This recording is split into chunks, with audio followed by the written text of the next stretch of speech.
So in our last example together, we have 5 minus 2 3/4. So what do I notice about these two fractions? Well, the first one's obvious. 5 is a whole number. It's not a mixed number. It's not a fraction. There are no fractional parts of 5. It's 5. So that poses a little bit of a problem. But I do notice that 5 is definitely more than just 2 wholes and 3/4.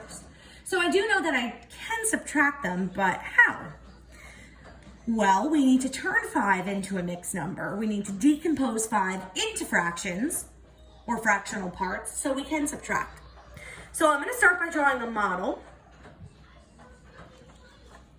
I'm going to draw 5 circles or 5 holes. 1, 2, 3, 4, 5. And now since we are working with fourths, or the second part of the problem is working with fourths, I want to make sure that I'm breaking up my holes into 4 parts each.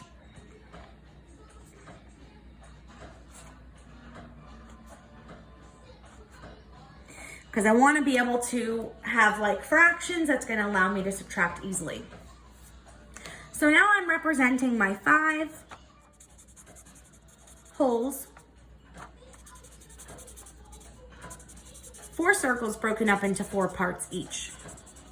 So if we were looking at these as fractions, this would be 4/4, 4/4, 4/4, 4/4, 4/4.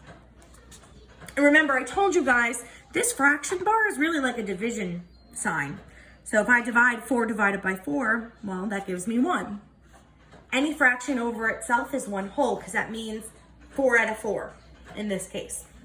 So these are all 1, 1, 1, 1, 1, equaling 5. So I'm looking to make 5 into a mixed number. So how am I going to do that? Well, I'm going to use or borrow one of these 4/4 and make that into my mixed number. So I'm going to take one of the holes away to use as a fraction. And then if you look, I'm left with 1, 2, 3, 4 holes. So my 5 will turn into a 4. And then I'm left with 1 whole or 4/4. So that will become, oops, I'll do it up here. That will become the fractional part of my mixed number. So now I can subtract. I like to do my whole numbers first. So 4 minus 2 is 2.